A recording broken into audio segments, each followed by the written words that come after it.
FM 89.1, Radio Universidad. Otro tipo de historias que tienden a repetirse, que ya son quizá más sutiles, que están como más por debajo, y que hace que uno se comporte de una determinada manera y no termina de entender bien por qué. Quien escribió esta columna de la que estoy hablando ahora es Estela Kukan, que es licenciada en Ciencias de la Educación con posgrado en Psicología Clínica y especialista en psicogenealogía. ¿Qué tal, Estela? ¿Cómo le va? La saluda Hernán García Arena aquí en Radio Universidad. Hola, mucho gusto, encantada. Muchas gracias por atendernos, ¿eh? No, por favor, gracias a ustedes. Bueno, para uno que es buscador siempre de respuestas a preguntas que a veces no son tan claras, la verdad que estábamos leyendo esta columna que creo que la semana pasada fue publicada y tenía esta pregunta, ¿no? ¿Por qué las historias familiares tienden a repetirse? Yo conté un poquito de que hay como dos maneras, ¿no? Por lo que sugiere la nota y por lo que uno también puede conocer de lo concreto, como puede ser una profesión, un oficio, y después de otras cosas más sutiles que tienden a repetirse y que uno, si no es consciente de eso, no tiene manera como de revertirlo. ¿Esto es así? Sí, así es. Uh-huh. ¿Y por qué? ¿Y por qué se repiten las historias familiares? Bueno, en principio se repiten situaciones que están en el pasado de la familia, muchas cosas, por desagradables o por tristes, en una generación se callan. Uh-huh. Entonces, en la siguiente generación, directamente nadie habla, es lo que no se dice, lo no dicho, decimos en psicogenealogía. Uh-huh. Como esto pasa pasa a la otra generación sin decirse, pero lo saben, es como un mandato familiar en donde todos lo saben, pero de eso no se habla. Sí. En la siguiente generación ya nadie piensa en ese hecho, digamos, traumático, una situación desagradable, una muerte, un accidente, una estafa, bueno, enfermedades que a veces se ocultan, ¿no? Sí. Y para la otra generación ya directamente ese hecho no existe. Pero resulta que estos hechos están vivos porque en realidad nosotros, cada uno de nosotros que estamos viviendo en este momento, estamos resumiendo en nuestra vida todo lo que han vivido antes que nosotros, nuestros antepasados. Uh-huh. Que por decir un número, y que es bastante impresionante, tenemos más o menos más de 10 millones de personas. En un entrecruzamiento de 10 millones de personas, nosotros venimos a ser aquel otro eslabón, los que estamos vivos ahora. ¿De cuántas generaciones estamos hablando? Y bueno, estamos hablando vos calculá cada 25 años una generación, estamos hablando de docenas de generaciones. Sí. Por ejemplo, entre el año 1400 y el 1500 nada más, tenemos 2 millones de personas arriba nuestro. Entrecruzamiento de 2 millones de personas. Es como fuerte, ¿no? No hay cosa, como yo digo, nos juntamos todos allá en Adán y Eva, ¿no? Terminamos llegando a aquel punto. En los comienzos, claro. Exactamente. Y no hay cosa que no se haya vivido, porque en todas las historias donde hay millones de personas se ha vivido de todo. Ahora, nosotros en psicogenealogía contamos sobre todo entre 3 y 5 generaciones. A eso me refería, a cuántas generaciones de las que nosotros podemos ser verdaderamente destinatarios de una información que pueda llegar a afectar concretamente algún área de nuestra vida, a eso me refería. 5 generaciones. Entre 3 y 5 generaciones ya podemos contar nosotros que tenemos un material muy válido que está a pleno funcionando en cada uno de nosotros. Y la pregunta es, Estela, porque esto vendría a ser como uno hereda un color de ojos, también hereda otras cosas, digamos, de ese clan familiar, ¿no? Pero la pregunta es, uno puede ser consciente de que esto exista. Vamos a suponer que, bueno, habrá gente que lo apoye, gente que no, pero digo, pues sí, la verdad a mí me resuena que esto puede ser así y que uno, en definitiva, esté prácticamente haciéndose cargo de una historia que no le corresponde y no entiende por qué.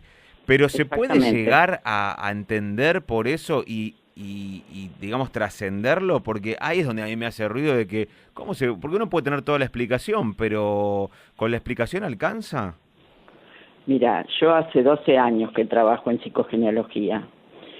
Me especialicé con la discípula de Anne Schutzenberger, que es la creadora de esto, que es francesa, es una rusa nacionalizada francesa, y he hecho muchos árboles y hago muchos árboles. Y la verdad que es una emoción impresionante para la persona que baja su árbol con todo, porque es muy interesante ver qué es lo que hay que bajar, ¿no? Uno en la genealogía te dice los nombres, los apellidos, los lugares donde nacieron, cómo se emparentaron, la descendencia. Pero en psicogenealogía lo que vemos son las historias de esas vidas, qué vivieron esas personas, Claro. qué vivieron nuestros padres, nuestros abuelos, nuestros bisabuelos. Entonces se ve lo lindo, lo luminoso de esa gente y situaciones traumáticas que esas son las que están más oscuras. Pero resulta que cuando uno empieza a subir y bajar del árbol y recorrer, porque eso es muy interesante, es increíble cómo una persona que está abocada a ese trabajo, con asistencia obviamente de un profesional, es increíble cómo se aclara y empieza a brotar cosas que la persona no sabía que sabía. Y todos siempre dicen lo mismo cuando empiezan un árbol. Es que yo no sé nada. Y después se asombran de todo lo que sabían, porque empezás a hablar y fluye una cosa inconsciente y que la gente no para de hablar. Qué bárbaro. Es un proceso, a mí me deja siempre, lo conozco, pero siempre me sigue asombrando, ¿no? Claro, porque uno se pone a pensar, y imagino que todos los que están escuchando en casa les pasará lo mismo, empieza a pensar, bueno, se acuerda de los nombres, se acuerda de algunas situaciones, pero la verdad que uno mucha memoria tampoco tiene de cómo se conocieron sus bisabuelos, por ejemplo, por decir algo. La verdad que uno no lo sabe. Y aún así esto sale en una sesión. Sabe, por supuesto. No, y además, cosas que uno sabe, en realidad, lo que pasa es que no las tiene encajadas en el rompecabezas, no las asocia. Entonces, es como que aparecen separadas y de repente las ve todas unidas y que tienen un sentido. Entonces, vamos a tirar del hilo rojo, como se dice, que es qué es lo que hay detrás de cada cosa. Claro. Entonces llegamos a por qué se repiten las cosas. Se repiten porque son situaciones que están sin cerrar, situaciones que no están terminadas, situaciones que hay que ir a reparar algo, por ejemplo.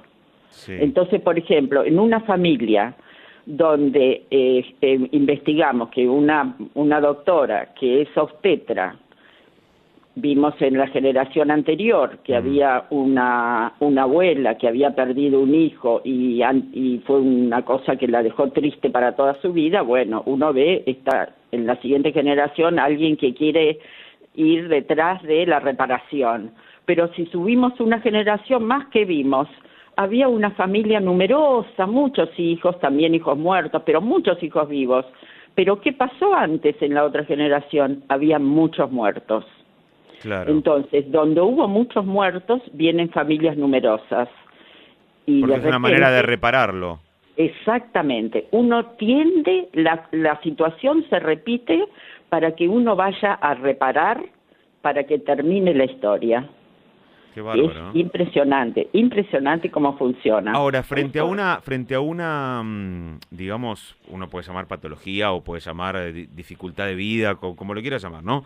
Que se está viviendo en algo, porque esto, a lo mejor, bueno, que haya una familia numerosa y uno entiende que es porque en otra generación hubo muchos muertos, digo, puede ser, no cambia el desarrollo de la vida de una persona, pero frente a una enfermedad psicológica o frente a algo que no se puede, digamos, superar, y hay gente que hace años y años y años de terapia y que no puede resolver determinada situación, ¿eso cómo opera como para poder trascenderlo? Claro, eso opera de la siguiente manera.